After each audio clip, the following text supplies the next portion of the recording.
मिर्जापुर में माफिया चुन्नू यादव पर पुलिस ने बड़ी कार्रवाई की है। प्रशासन ने उसकी 4 करोड़ 36 लाख के अवैध संपत्ति कुर्क कर ली है। चुन्नू यादव पर हिस्ट्री शीटर चुन्नू यादव पर हत्या, जबरन वसूली, बलवा करने का आरोप है। अलग अलग थाना क्षेत्रों में 1 दर्जन से ज्यादा मुकदमे दर्ज हैं।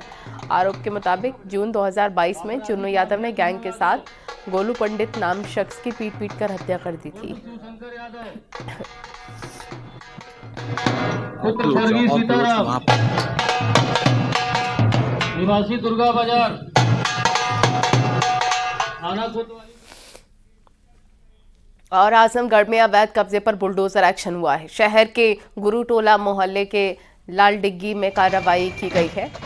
आरोप के मुताबिक लोगों ने सरकारी जमीन पर घर बना रखा था, जिसे प्रशासन ने तोड़ दिया है। प्रशासन ने पहले नोटिस दिया था, लेकिन उसके बाद भी लोगों ने अवैध कब्जा नहीं हटाया। आज एक्सेल साहब जो हमारे बालखंड में उनके नेतृत्व में और ये बालखंड की जमीन है उसे वहाँ हटवाया जा रहा था। शासन के निर्देश भी है, माननीय आयुक्त महोदय द्वारा भी इसमें आदेश पारित किया गया है। उनके द्वारा जो बालखंड की सरकारी जमीन थी उसको अवैध कब्जा बना के ये लोग काबिज थे, उन्हें हटवाया गया है। अब इसके बारे में मुझे ज्यादा जानकारी नहीं है, लेकिन ये बताते हैं कि काफी समय से यहाँ थे, लेकिन इनका कोई ऐसा कोई पक्का कब्जा या कोई ऐसे कागज इनके पास नहीं थे जिनसे इनका स्वामित्व सिद्ध होता हो। ये निश्चित रूप से सरकारी जमीन में 3 दिन पहले चिन्हित कर दिया गया था और चिन्हित करने के पश्चात उन्हें नोटिस भी दिलवा दिए गए थे और आज उसी के क्रम में हम लोगों ने यहाँ को एनक्रोचमेंट हटवाया है। लगभग आप देख रहे हैं 4 या 5 के करीब है।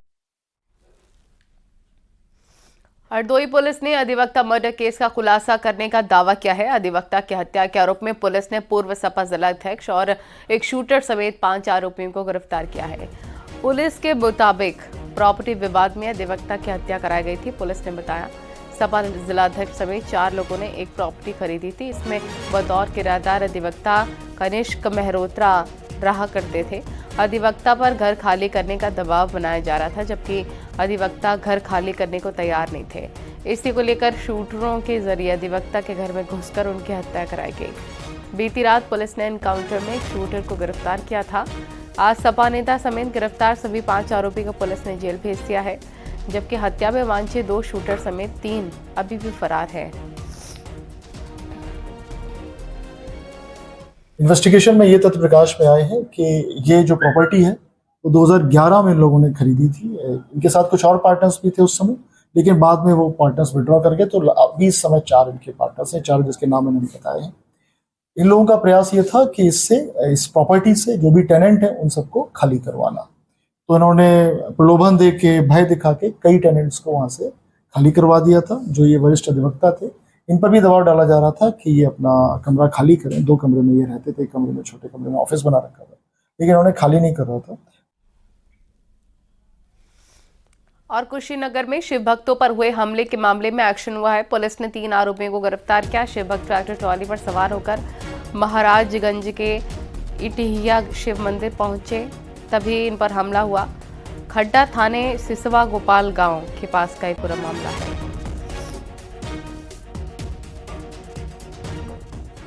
थाना खड्डा अंतर्गत कल दिनांक 1 अगस्त 2024 को ग्राम सिसवा गोपाल में नहर रेगुलेटर के पास 15 से 20 संख्या में श्रद्धालु जो भी ट्रैक्टर ट्रॉली से दर्शन हेतु निचलौल महाराजगंज जा रहे थे, ओवरटेक को लेकर कुछ बाइक सवार व्यक्तियों से वाद विवाद और मारपीट की घटना होने के संबंध में थाना स्थानीय पर सुसंगत धाराओं में अभियोग पंजीकृत करते हुए 3 व्यक्तियों को गिरफ्तार किया जा चुका है। प्रकरण में अग्रेतर विधिक कार्रवाई की जा रही है। और रायबरेली में फर्जी प्रमाण पत्रों की जांच कर रही एटीएस टीम ने कुशीनगर से 2 जालसाजों को हिरासत में ले लिया है। भावपुर में सीएसपी चला रहे संजीव सिंह को हिरासत में लिया। इसके बाद टीम ने विशुनपुरा सीएससी में डेटा एंट्री ऑपरेटर के पद पर तैनात सतीश सोनी को गिरफ्तार किया। बताया जा रहा है कि एटीएस की गिरफ्त में आए संजीव और सतीश ने बड़ी संख्या में फर्जी जन्म प्रमाण पत्र बनवा लिए थे। दोनों के तार रायबरेली में बनाए गए लगभग 35,000 फर्जी जन्म प्रमाण पत्र बनाने वाले गिरोह से जुड़े हुए हैं।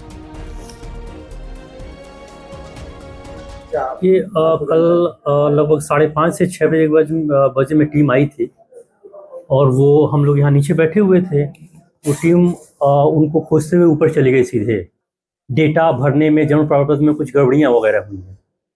तो फिर सतीश यहाँ से निकले हुए थे, चूँकि 5 बजे के बाद का टाइम था, तो उनको वापस बुलाया गया ऑफिस में। टीम ने उनको बुलाया और सामने फिर उनसे पूछताछ की गई कि आप यहाँ किस पद पे हैं, ये डेटा ये कैसे है। और फिर इंक्वायरी में टीम वहाँ से ले गई उनको और बताया गया कि हम गोरखपुर ले जा रहे हैं। और बरेली में धर्म परिवर्तन का मामला सामने आया। आरोप के मुताबिक कर्नाटक में धर्म परिवर्तन कराकर उसे शनाया बनाया गया। आरोप के मुताबिक गांव के अरशद नाम के शख्स ने धर्म परिवर्तन कर उसके साथ निकाह किया। लड़की ने वीडियो वायरल कर खुद को बालिग बताते हुए अपनी मर्जी से शादी की थी। 13 जुलाई को वो अपने घर से भागी थी। इसके बाद अरशद के खिलाफ अपहरण का केस दर्ज हुआ था। साथ ही वकील और उसके मुंशी पर भी केस दर्ज किया गया। इस घटना के बाद से आरोपी अरशद उसके परिवार वाले फरार हैं। पुलिस उनकी तलाश कर रही है और इस बीच पुलिस ने लड़की को बरामद कर नारी निकेतन भेजा है।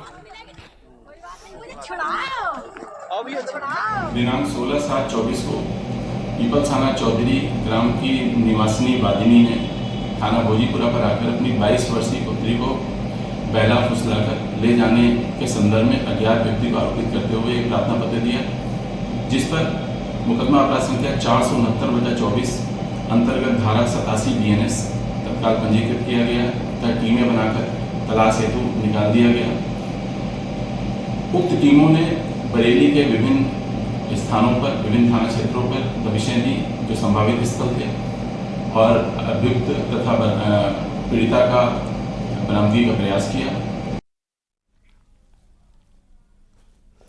और खबर जौनपुर से, जहां पर पुलिस ने फरार चोर को 24 घंटे के अंदर पकड़ लिया है। कल चोर उरई कोतवाली से फरार हो गया था और मामले में 2 पुलिस वाले सस्पेंड किए गए। आरोपी का पुलिस चोरी के केस में कोतवाली लेकर आई थी और आरोपी रात में पुलिस वालों को चकमा देकर फरार हो गया था। कोतवाली उरई जनपद जालौन के एक मंदिर के दान पात्र से 8,000 रुपये एवं मंदिर से कुछ पीतल के घंटे इत्यादि चोरी करने के आरोप में 3 अभियुक्त क्रमशः बच्चन रजक, छोटू उर्फ काली तथा धर्मेंद्र खंगार को पुलिस द्वारा गिरफ्तार किया गया था। इनके पास चोरी गए सामान बरामद हुए थे। और बलिया में थानाध्यक्ष की संवेदनहीनता की वजह से एक सिपाही की पत्नी की मौत हो गई। सिकंदरपुर थाने में तैनात सिपाही प्रदीप सोनकर का आरोप है कि उसने थानाध्यक्ष दिनेश पाठक से बीमार पत्नी के इलाज के लिए छुट्टी मांगी थी, लेकिन उन्हें डांटकर भगा दिया गया। इसके बाद इलाज के अभाव में पत्नी की मौत हो गई। पीड़ित सिपाही प्रदीप सोनकर ने इस मामले में पुलिस अधीक्षक को पत्र लिखकर थानाध्यक्ष के खिलाफ कानूनी कार्रवाई की मांग की है। सिपाही प्रदीप सोनकर के मुताबिक उसने 27 जुलाई को थानाध्यक्ष से बीमार पत्नी के इलाज के लिए छुट्टी मांगी थी, लेकिन थानाध्यक्ष ने उसे डांटकर भगा दिया था।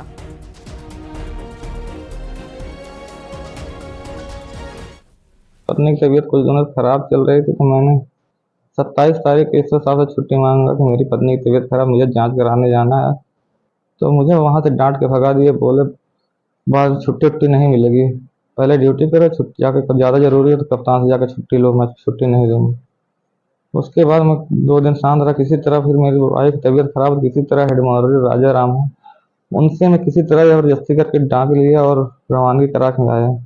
मैं डांट लेके सर जा रहा था, मेरी पत्नी की तबीयत बहुत ज़्यादा ख़राब हो गई थी, तो मुझे मम्मी मेरी सूचना दी कि तो मेरे बाबू की तबीयत बहुत ज़्यादा ख़राब है, जल्दी आओ। तो मम्मी लोग हॉस्पिटल ले रहे थे, रास्ते में मेरी पत्नी ने दम तोड़ दिया। अस्पताल वहाँ स्वरूप रानी दम तोड़ी की असामयिक मृत्यु हुई है, तो शोक संतप्त परिवार के साथ हम लोग पूरी तरह से हैं। बलिया पुलिस और पूरी पुलिस परिवार उनके साथ है और इस मामले में एक एप्लीकेशन भी उनका सोशल मीडिया के थ्रू हम लोगों को मिला है। उसकी जांच सीओ सिकंदरपुर कर रहे हैं। सीओ सिकंदरपुर उनसे मिलने को उनको पहुँच रहे हैं और जैसा भी तथ्यात्मक सूचना मिलेगी, जो भी आख्या होगी उसके हिसाब से कार्रवाई। सर क्या आरोप है सिपाही का? सर वो आरोप अभी जो उन्होंने आरोप लगाए हैं, वो जो वहाँ SHO हैं उनके खिलाफ आरोप लगाए हैं कि उनको छुट्टी समय से नहीं दी गई है। तो ये इस तरह के आरोप उन्होंने अंकित किए हैं, जो कि एक पत्र सोशल मीडिया के थ्रू मिला है। इसकी जांच में सीओ सिकंदरपुर को सौंप दी गई है। और बिजनौर के कीरतपुर थाना क्षेत्र के भनेड़ा गांव में दो पक्षों में जमकर संघर्ष हुआ। इस दौरान एक पक्ष के लोगों ने गुस्से में आकर चारपाई पलट दी, जिससे चारपाई पर सो रही 13 माह की मासूम की मौत हो गई। बच्ची की मौत से वहां पर कोहराम मच गया है। घटना की जानकारी मिलने पर पुलिस गांव में पहुंची, शव को पोस्टमार्टम के लिए अस्पताल भेजा। बताया जा रहा है कि उत्तराखंड के लक्सर से एक फाइनेंस कंपनी के स्टाफ लोन की किस्त लेने के लिए आए थे। फाइनेंस कंपनी ने गांव में लोन बांट रखा है। लोन की किस्तों को लेकर दो पक्षों में मारपीट हुई, जिसमें एक मासूम की जान चली गई।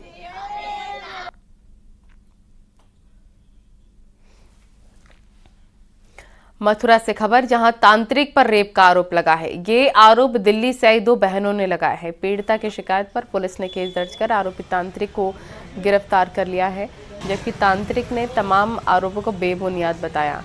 तांत्रिक पर 20,000 रुपए वसूलने और जान से मारने की धमकी देने का आरोप है। मामला कस्बा गोवर्धन का है। देखिए, थाना गोवर्धन क्षेत्र में एक तांत्रिक रहता था। उसके बाद दिल्ली से इलाज कराने के लिए दो लड़कियां आई थी।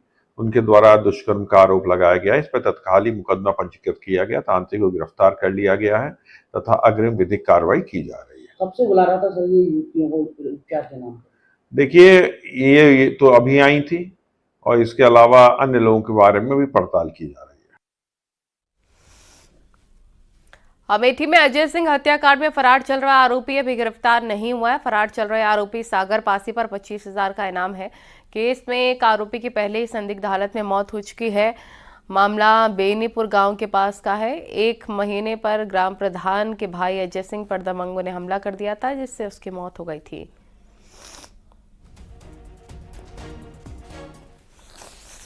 वाराणसी आने वाले पर्यटकों को टेंट सिटी में रहने की सुविधा मिलेगी। ये टेंट सिटी सारनाथ और बाबतपुर एयरपोर्ट के पास बनेगी। इसको लेकर पर्यटन विभाग ने 15 करोड़ की लागत से 2 टेंट सिटी का प्रोजेक्ट तैयार कर लिया है। इसकी रिपोर्ट शासन को भेजी गई है। बीते साल गंगा घाट पर टेंट सिटी बनाई गई थी। इसका काफी क्रेज रहता था। इसी को देखते हुए भगवान बुद्ध की तपोस्थली सारनाथ और बाबतपुर पर 2 नई टेंट सिटी को बनाए जाने की योजना है। जल्दी इसका काम पूरा कर लिया जाएगा। टेंट सिटी जो है उसमें रुकने का एक अलग एहसास है, उसका एक्सपीरियंस ही डिफरेंट है और वो यहाँ पर डिमांड भी इसकी बहुत है। टूरिस्ट बड़ी संख्या में आता है, उसे होटल के साथ साथ कुछ नया एक्सपीरियंस कराने की दृष्टि से टेंट सिटी एकोमोडेशन जो है वो यहाँ लोगों ने अप्लाई किया है। यहाँ पे बहुत से इन्वेस्टर्स हैं जो टेंट सिटी में उन्होंने अप्लाई किया है और उनको हमने सर्टिफिकेट भी इशू किया है। डिपार्टमेंट की तरफ से उनको सर्टिफिकेट मिला हुआ है। इसमें सारनाथ में है और इस तरह 2 प्रोजेक्ट और हैं जो रनिया में हैं और इसके अलावा सारनाथ का रिंग रोड पे भी एक प्रोजेक्ट है।